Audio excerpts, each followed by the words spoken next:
Assalamualaikum warahmatullahi wabarakatuh.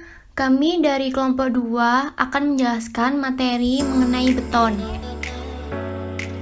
Berikut anggota dari kelompok kami. Yang pertama, Ahmad Fauzi, NRP 08, Siti Mutia, NRP 12, Anissa Kurniawati, NRP 13, Julita Sindu Tifani, NRP 23, dan yang terakhir, Rahmat Junaidi, NRP 24. Sejarah beton. Kata beton berasal dari kata Latin concretus yang berarti kompak atau kental. Arti pasif partisipal sempurna dari concrescere yaitu con bersama-sama dan crescere tumbuh. Beton telah digunakan untuk konstruksi struktur sejak zaman kuno. Selama Kekaisaran Romawi, beton Romawi atau opus caementicium terbuat dari kapur, pozzolana, dan agregat batu apung. Digunakan secara luas dalam banyak struktur Romawi. Hadrian Pantheon di Roma adalah contoh dari konstruksi beton Romawi. Kolosseum di Roma, sebagian besar dibangun dari beton.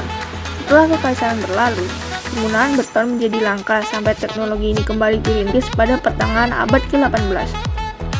Beton yang sebagaimana diketahui bangsa Romawi adalah materi baru dan revolusioner. Diletakkan dalam bentuk lengkungan, kubah, dan bentuk-bentuk lainnya. Dengan cepat mengeras menjadi massa yang kaku, bebas dari gangguan internal, dan peregangan yang menyusahkan para pembangun struktur serupa bila memakai batu atau batu bata. Selanjutnya yaitu definisi beton. Beton merupakan salah satu bahan konstruksi yang telah umum digunakan untuk bangunan gedung, jembatan, jalan, dan lain-lain. Beton merupakan satu kesatuan yang homogen. Beton ini didapatkan dengan cara mencampurkan agregat halus atau pasir, agregat kasar yaitu kerikil atau jenis agregat lain, dan air dengan semen Portland atau semen hidrolik yang lain. Terkadang dengan bahan tambahan atau biasa disebut aditif yang bersifat kimiawi ataupun fisikal pada perbandingan tertentu sampai menjadi satu kesatuan yang homogen. Campuran tersebut akan mengeras seperti batuan. Pengerasan ini terjadi karena peristiwa reaksi kimia antara semen dan air. Saya akan menjelaskan mengenai tentang fungsi beton dan kegunaannya. Beton yang sering kita temui biasanya digunakan sebagai bahan baku konstruksi dalam proyek bangunan, gedung, rumah tinggal, apartemen, digunakan sebagai jalan raya, jembatan, flyover, bendungan, tiang pancang, perapihan tepi, sungai, dan berbagai proyek pembangunan infrastruktur yang sedang marak saat ini. Ada 10 jenis beton yang saat ini umum digunakan dalam pekerjaan konstruksi. Yang pertama, beton non-pasir. Beton non-pasir, proses pembuatannya yaitu sama sekali tidak menggunakan pasir, hanya kerikil, semen, dan air. Hal ini menyebabkan terbentuknya rongga-rongga yang berisi udara di celah-celah kerikil, sehingga total berat jenisnya pun lebih rendah. Beton pasir biasanya digunakan pada pembuatan struktur ringan, kolom dan dinding sederhana, bata beton, serta buis beton. Yang kedua ada beton ringan. Beton ringan seringkali ditambahkan zat adiktif yang dapat menyebabkan terbentuknya gelembung-gelembung udara di dalam adonan beton. Banyaknya gelembung udara yang terjadi menyebabkan volume adonan juga semakin besar sementara bobotnya lebih ringan dibandingkan beton lain dengan volume yang sama. Beton ringan biasanya digunakan untuk dinding non-struktural. Yang ketiga ada beton hampa. Beton jenis ini banyak digunakan untuk pembangunan gedung-gedung tinggi karena memiliki kekuatan yang cukup tinggi. Hal ini disebabkan karena proses penyedotan air pengenceran adonan beton dalam alat vakum sehingga adonan hanya mengandung air yang sudah tercampur dengan semen saja. Yang keempat ada beton serat. Beton serat dibuat dengan menambahkan serat-serat tertentu ke dalam adonan beton. Dengan penambahan serat, beton yang dihasilkan memiliki nilai keuletan tinggi sehingga tidak mudah retak. Yang kelima ada beton mortar. Beton mortar terdiri dari mortar, pasir, dan air.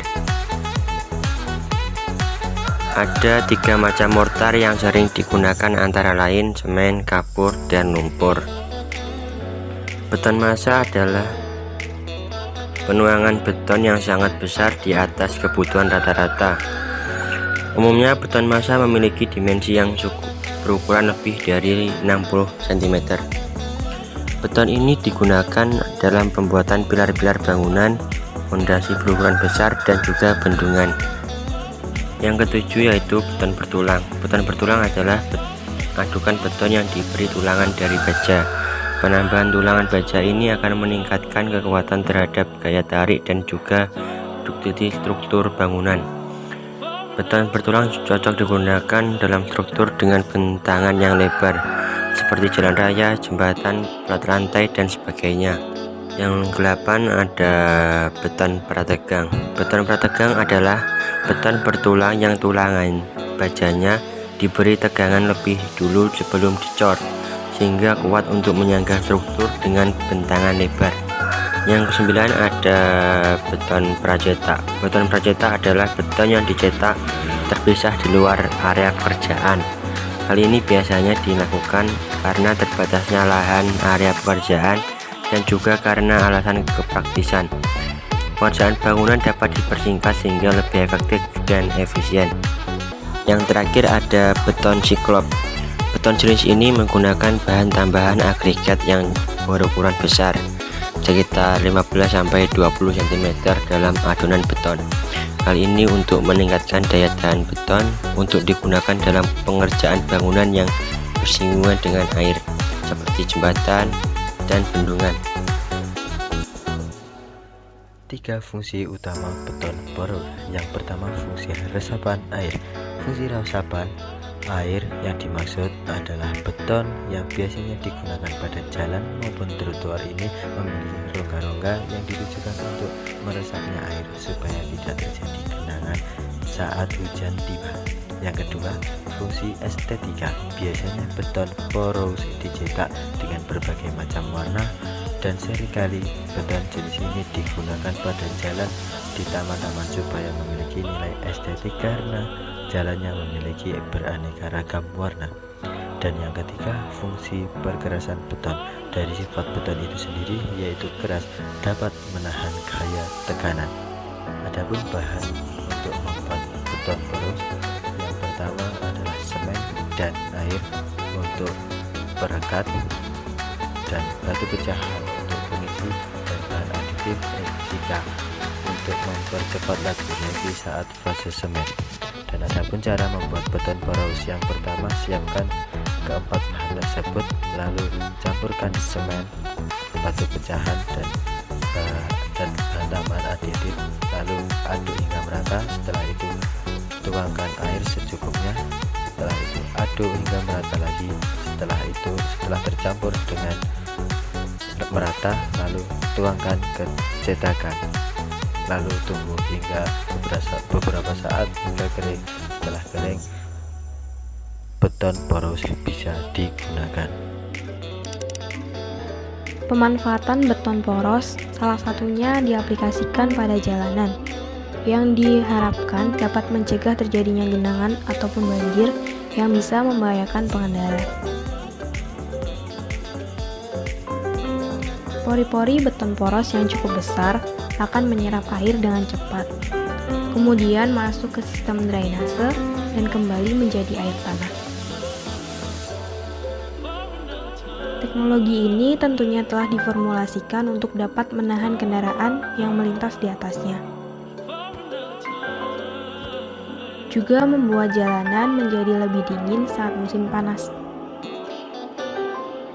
Namun, teknologi ini tidak cocok diaplikasikan pada daerah bermusim dingin. Air yang membeku akan membuat beton mengembang dan akhirnya rusak.